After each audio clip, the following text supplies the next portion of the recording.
fait beau, c'est l'été et Au-delà des mots est aujourd'hui à Saint-Calix pour rencontrer Denis. Manquez pas ça!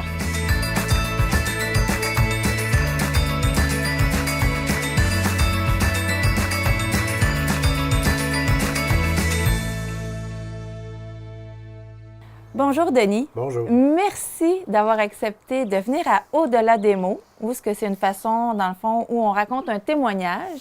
Et puis, c'est sûr que dans un témoignage, on raconte surtout comment Dieu nous a aidés à nous sortir de ce qui nous rendait captifs. Oui.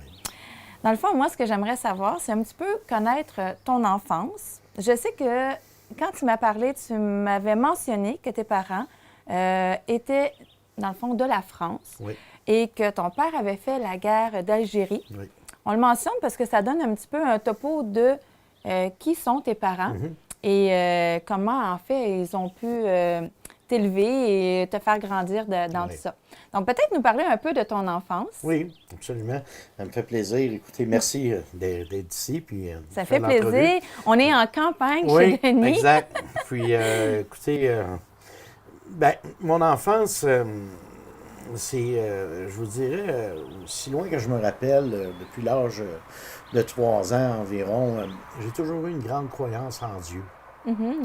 Puis, je me rappelle que mes parents n'étaient pas vraiment proches de Dieu, non plus, non pas croyants, surtout pas mon père, mais ma mère, peut-être un peu plus. Lorsque j'étais jeune, c'est elle qui m'avait parlé du Seigneur. Mes parents sont arrivés ici, j'étais pas au monde encore. OK. Mes frères sont nés en Europe. Mon père venait d'une région proche de Bergerac. Ma mère était de Bergerac. Donc, ils sont arrivés de France ici je me souviens pas quelle année, mais je crois que c'est 62. Mes frères étaient déjà au monde, donc ils ont une différence d'âge assez grande avec moi, là, de 5 ans. C'est quand même... donc, vous avez des différences d'âge de 5 ans. De 5 ans et de 7 ans. OK, donc tu as 2 frères. Oui, 2 frères. Okay. 2 frères plus grands que moi, des frères aînés.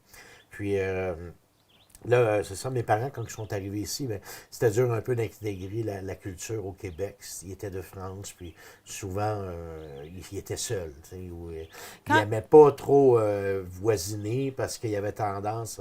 Puis c'était vrai aussi qu'à l'époque, c'était moins bien accueilli. Ils se faisaient traiter souvent de non ou de... Donc, mais quand on dit de la France, mais vous étiez... moi, je suis né ici. Mais les parents sont arrivés... Est-ce que c'était sur la Rive-Sud? Oui. OK. Donc, les parents sont arrivés sur la Rive-Sud, puis ils ont quand même trouvé ça difficile, l'intégration. Oui, absolument. Okay. Dans ces années-là, je vous dirais que, même encore aujourd'hui, là, il y a beaucoup il y a du racisme. Donc, il y avait des personnes qui étaient vraiment méchantes avec eux, là. Mes parents avaient tendance à s'isoler. On était comme une petite famille. Puis là, c'est les frères à ma mère. Mon père n'avait jamais connu sa famille parce qu'il était élevé dans des orphelinats, mais ma mère avait des frères et des sœurs, puis elle les côtoyait pas. Il était en France, donc il s'appelait, mais tu sais, il n'était pas près, là, il était assez loin, donc c'était pas évident pour mes parents mais au niveau d'avoir... de la langue, étant donné que c'était français, à ce niveau-là, ça allait sûr, bien. Mais les Français, on les reconnaît au Québec, ils ont un accent. Puis je vous dis que oui, il y avait du monde qui les... Donc, quand ils se sentaient rejetés. On était plus fermés comme famille, je vous dirais, un peu que les autres à côté. Puis il y avait beaucoup de tensions qui se vivaient chez nous. Mon père avait fait la guerre en Algérie.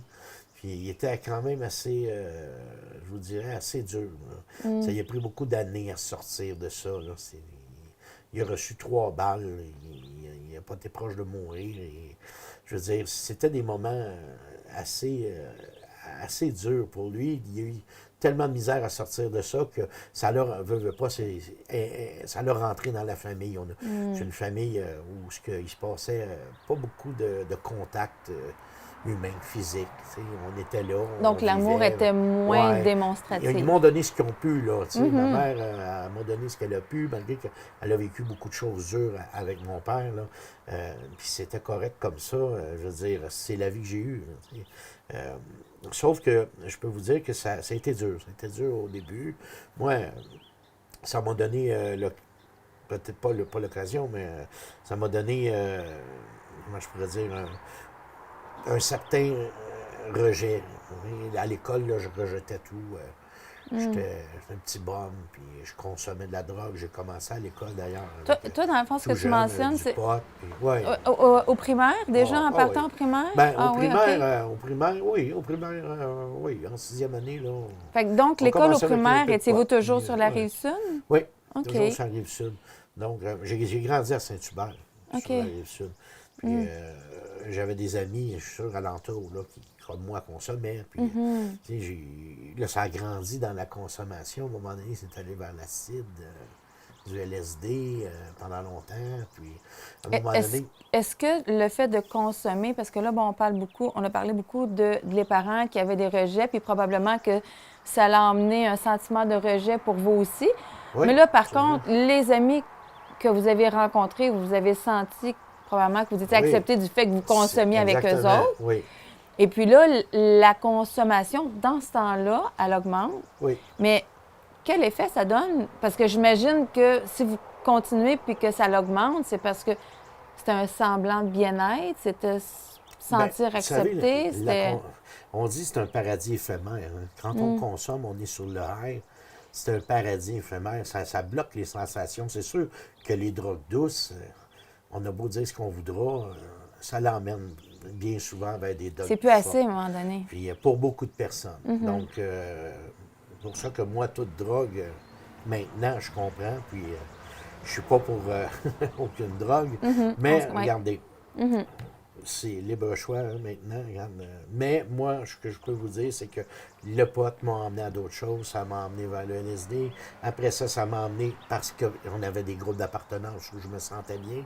Puis sur la consommation, on veut pas, on riait, on avait du fun, on se sentait bien. On oubliait. On oubliait jusqu'à ce que là, je tombe Ça revienne aussi. plus grave avec de la cocaïne. Puis là, on peut dire que les premières prises de cocaïne, c'est une drogue tellement traite. Là. C'est une drogue qui fait que tu es addict au bout d'une ou deux fois. Là. Vraiment, là, tu n'en prends Fait que, une ou deux fois dans ta vie. Puis, tu peux en prendre une fois puis tu peux être addict en ouais, partant. exactement. Là. Fait que c'est C'est quasiment ça. une C'est roulette vraiment une russe. drogue Là, dure qui est vraiment dure, c'est le cas de le dire, dure à arrêter. Vraiment. Puis le fait de consommer, j'imagine que là, bon, comment dire, il y a un petit côté où on se sent plus accepté. Il y a peut-être des gestes qu'on va poser aussi parce que je me dis, se sentir accepté, c'est pas juste la consommation. Est-ce qu'il y a eu des gestes qui ont dû être posés pour sentir qu'on faisait partie de cette gang-là ou quoi que ce soit? C'est sûr qu'on est, comment je pourrais dire, on est comme les petits toffs à l'école, là. Les petits bums. Il y en a qui grandissent dans des familles, mais heureusement, pour eux, que tout va bien. Donc, je dirais qu'ils ont d'autres valeurs, puis ils sont aux études. Il y en a qui avaient des bons comportements, mais nous, à côté, on était les bombes, là. On avait le comportement de droguer, puis mais on veut faire rire ses amis, on veut être intégré dans le groupe, donc on fait un paquet de niaiseries, là, puis pas nécessairement méchants, mais c'est des niaiseries qui nous font accepter comme qu'on est, puis le groupe, puis ça nous intègre. Donc, c'est ça, oui, c'est sûr que j'en ai fait, j'ai eu ma part là, de belles niaiseries, faire rire mes amis, puis ça se rend intéressant. Là, mais c'est toujours au détriment de l'étude, au détriment même familial, parce que là, déjà là, c'est une famille on peut dire, qui est un peu dysfonctionnelle. Mes parents, ça a fini par un divorce. Là, j'avais 18 ans, donc c'est sûr que c'était pas... Mais j'imagine, après un divorce aussi des parents, ouais, c'est comme... moi, c'est sûr que à 18 ans, je vous dirais, oui, je l'ai pris dur, mais j'étais déjà plus chez nous. Là. J'habitais plus avec eux. Mais je vous dirais, oui, c'est sûr qu'on n'est jamais content de voir ses parents divorcer. Mais en même temps, je vous dirais que c'était presque inévitable que ça finisse comme ça là, pour eux. Là. Mais au-delà de mes parents, moi, écoutez, le fait d'avoir grandi comme ça, puis j'ai pas donné ma place, là. J'étais chez nous, j'en ai fait des belles niaiseries, là. Mes parents, à un moment donné, j'aurais pu être plus correct avec eux aussi, là, tu sais. Mais en grandissant comme ça, c'est fait que j'ai fait des choses... une question qui va me faire connaître un peu plus qui vous êtes. Mais est-ce qu'il y avait des moments où, pendant ces âges-là, que ce soit dans les 18, 19, 20 ans, est-ce qu'il y avait des moments dans ces âges-là où que vous étiez comme plus renfermé à la maison pour dire qu'est-ce que je suis en train de faire là?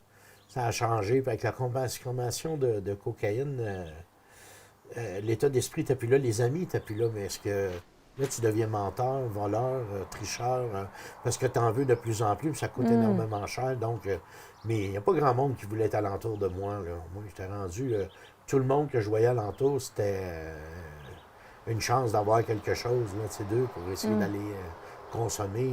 OK. Donc, Fait que les les amis... amis, ça avait comme pris le bord. Là. OK. J'en avais presque plus. Là. Puis ils Mais- avaient raison de penser Absolument, que si vous oui, étiez oui. près d'eux, Ouais. c'était pour aller chercher Ouais, quelque chose c'est beaucoup ça. plus qu'une Les amitié. profiteurs et manipulateurs, parce que quand tu consommes, tout ce que tu veux, c'est reconsommer. Là. Donc, tu sais, j'avais beau. Au détriment des gens que tu Ouais, aimes. au détriment des gens que tu aimes, exactement.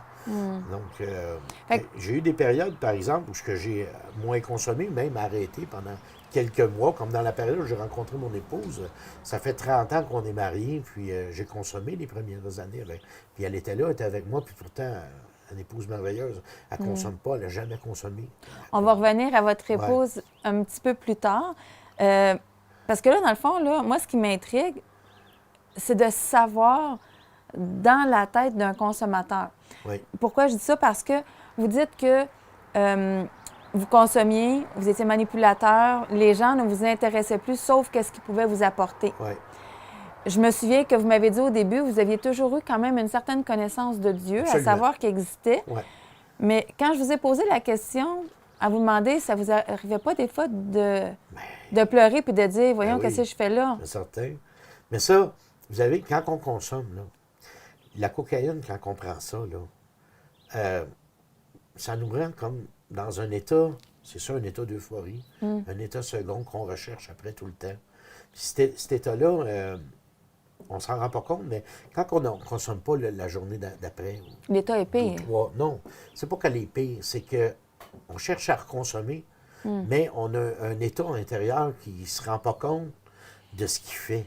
Donc, face à Dieu, là, c'était comme... Ah, je filais pas là, bien, là. Je savais que Dieu était là, là. Mais c'était comme si je le fuyais. Parce que c'était plus important pour consommer. Et que j'avais comme accepté cet état-là, là. Puis accepté, puis j'avais dit, ben Dieu me pardonnera. Tu sais. À un moment donné, on se dit, ah, je suis pas parfait. Puis on continue. Tu sais. Mais C'est c'est pas sûr pire que... qu'un autre. Tu sais, Je vous dirais, quand on arrête de consommer, ça prend des mois avant de retrouver les pieds sur terre.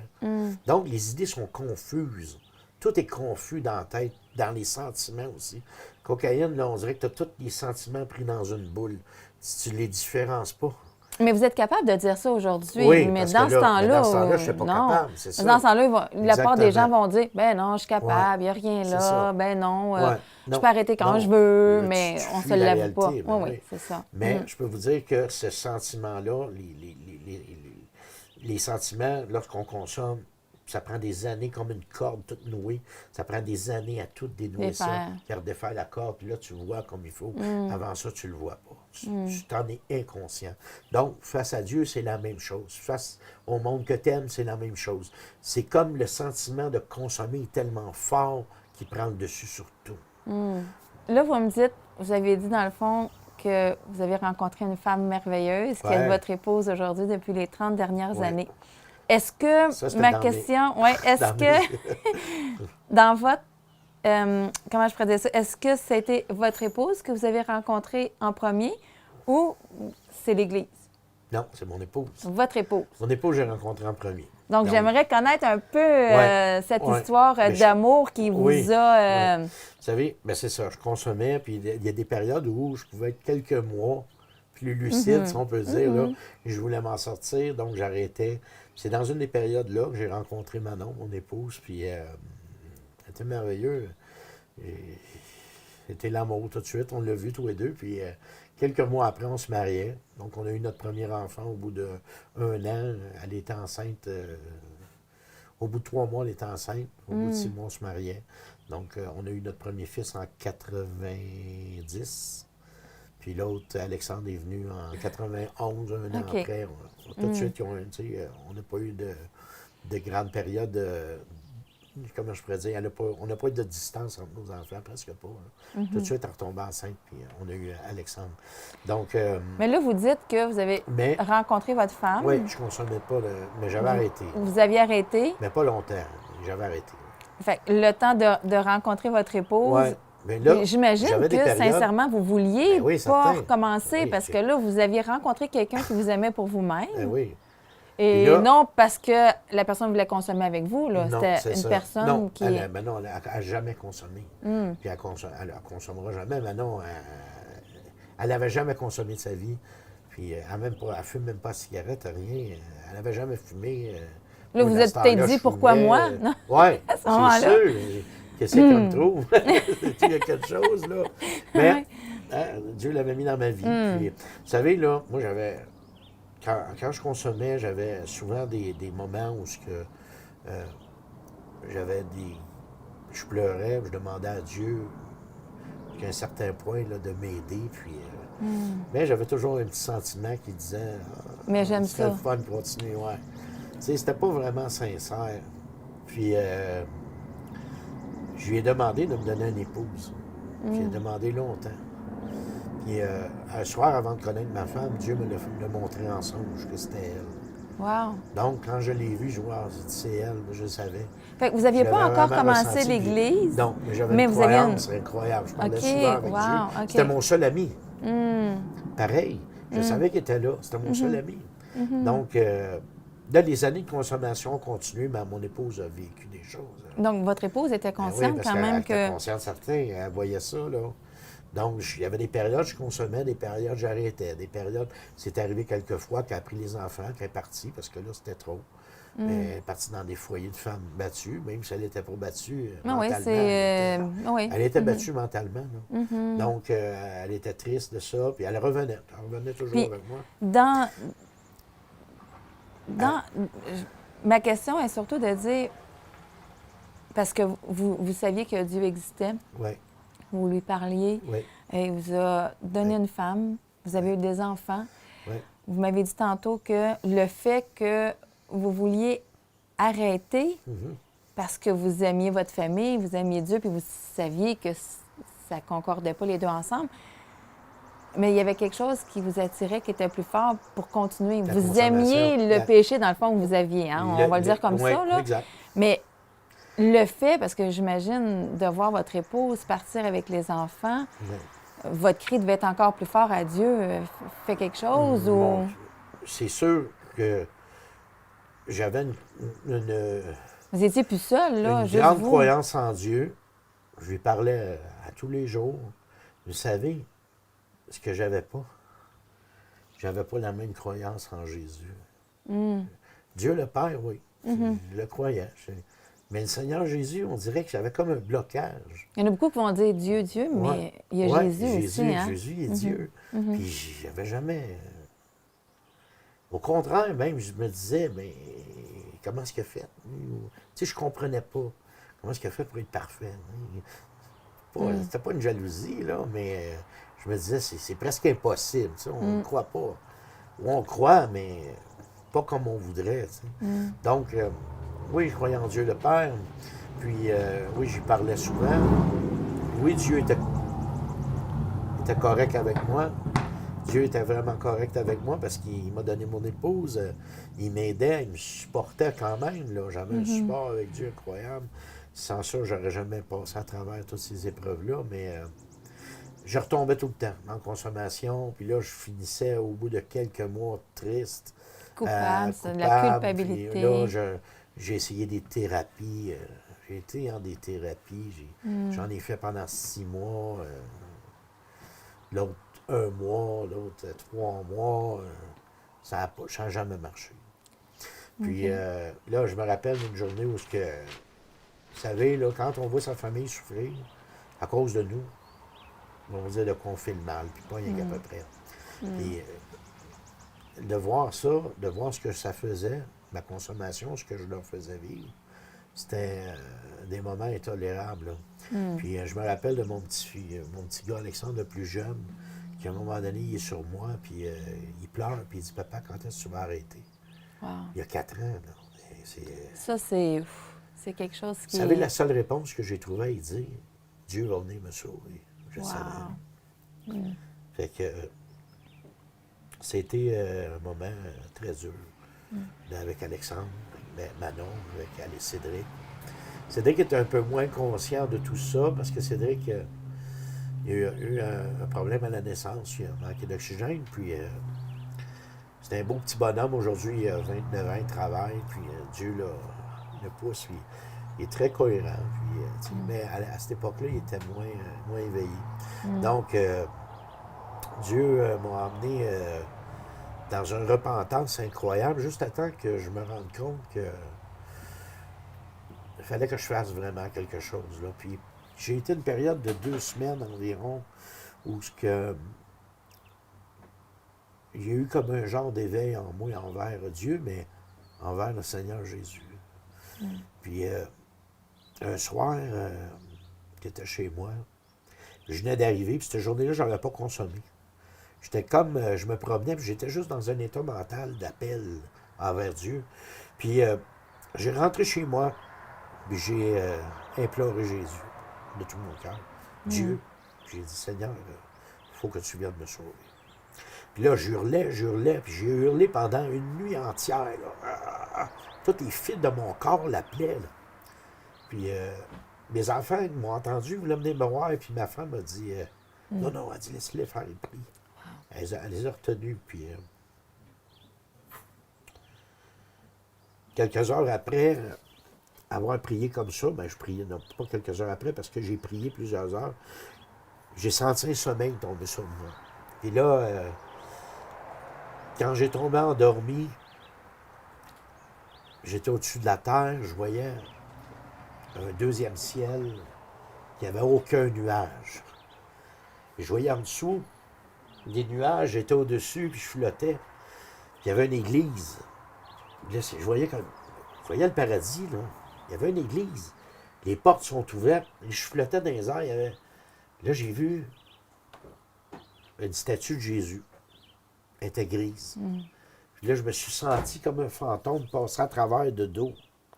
Puis quand je me suis retourné, il y en avait un autre, elle était blanche. Je l'ai saisie. J'ai dit, Jésus, sauve-moi, sauve-moi. Puis là, le Seigneur m'a dit, qu'est-ce que je suis venu faire sur la terre? J'ai dit, t'es venu tous nous sauver. Il m'a dit, mais alors tu l'es. Là, la statue s'est transformée, c'était Jésus. Il y a des gros doigts de charpentier, il touchait mon visage. Puis il m'a regardé. Il chantait des sons, des lumières qui rentraient dans moi. Ça me traversait, c'était incroyable. Puis quand je me suis levé le matin, je revenais à la vie. Wow. J'ai vraiment senti que je revenais à la vie. Une renaissance en moi. Tout ce que je peux vous dire, c'est que je ne sais pas pourquoi ce rêve s'est fait comme ça, mais je sais que c'était Jésus qui était là. Ça, c'était lui. Il était devant moi. Je le serrais contre moi, puis c'est incroyable de voir le regard du Seigneur, tellement doux, tellement plein d'amour, puis en même temps, je voyais qu'il y avait une autorité sur tout. Tout ce qui vit, tout ce qui vit pas, tout ce qui est là, tout ce qui existe. C'est incroyable. Fait que c'était ma délivrance, parce que quand je me suis levé le matin, je revenais à la vie. J'ai déjà entendu des chrétiens qui ont dit que la naissance se fait... Non, je revenais à la vie, je vous dis là. Puis est-ce que vous aviez cette certitude-là à ce moment-là, parce que vous parliez... En me levant? Oui, parce que là, Oui. tu sais, le fait de dire que j'ai senti ma délivrance... Oui. Fait que le matin, là, au réveil, quand je me suis là... levé, là, j'étais rempli du Saint-Esprit, là. Je pleurais, mais de joie. Parce que j'étais délivré, je le voyais, je le savais. Vous savez qu'il n'y avait plus C'était aucune fini. tentation, il Non. n'y avait plus rien. Je me rappelais même pas ce que ça goûtait. Wow. C'était vraiment... ouais, Puis là, j'imagine que la première personne que vous avez été voir... c'est ma femme. Ouais, c'est ça. Wow. C'est ma femme, j'étais voir ma femme. J'ai dit, j'ai vu Jésus, je l'ai serré dans mes bras, j'ai vu Jésus. Puis, tu dis, il y a quelque chose qui s'est passé, je sens quelque chose que je n'avais pas avant. Donc, j'avais l'impression que la terre était toute petite. J'avais l'impression qu'il n'y avait plus rien d'impossible. Ouais. Le Saint-Esprit m'habitait. C'était, wow. Fait que c'est pour ça que dans la Bible, hein, ça dit, si tu me cherches vraiment, Ouais. tu vas me trouver. Absolument. Fait que, Ouais. tu sais, souvent, si les gens arrivent et ils veulent s'en sortir, mais veulent-ils vraiment s'en sortir ou ils veulent... Ouais. Mais Mais, d'avoir crié comme ça toute la nuit puis d'avoir imploré Dieu, il n'y avait aucun doute que la sincérité du cœur y était. oui, absolument. Puis- C'est sûr, comme je vous dis, avant, j'avais une croyance en Dieu, mais avec quelque chose que j'avais pas compris ou j'avais pas. Tout ce que je peux vous dire, c'est que quand j'ai hurlé à Dieu, savez-vous ce que je lui ai dit? Tu m'as donné le droit de choisir, mais moi, je suis pas capable. Je te le redonne. Prends-le, fais ce que tu veux avec. Moi, j'en veux plus. Je te le donne.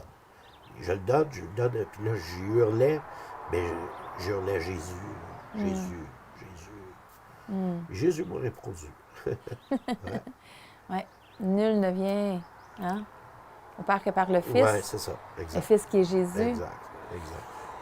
Et puis là, j'imagine qu'après avoir raconté à votre femme ce que Jésus avait fait, puis la certitude, Bien, sur le coup, est-ce qu'elle y elle dit, croyait? oui, Parce oui, qu'il est oui, arrivé oui, comme oui, oui. plusieurs fois. Non, non, ou- ma femme y croyait. Elle Wow. me croyait. Elle me croyait, mais en même temps, je pense qu'elle avait peut-être un doute. Elle s'était dit, l'avenir va le dire. Oui, parce que si Mais- c'est arrivé plus d'une oui. fois. Ceux qui tu me sais. connaissaient aussi, tout le monde, c'est normal, là. Ils se disaient, ben là, hey, moi, je le Montre-nous-le. disais à tout Ah, le les monde, actions. oui, hein, oui, les c'est ça. actions parlent plus Exact. que les Mais paroles. là, au bout de 6 mois, là, je dis, hey, c'est vrai. Oui, sans C'est plus thérapie. le même gars. Là, je me promène dans les rues avec des Bibles. OK. Et je dis à tout le monde que Jésus, c'est le Sauveur.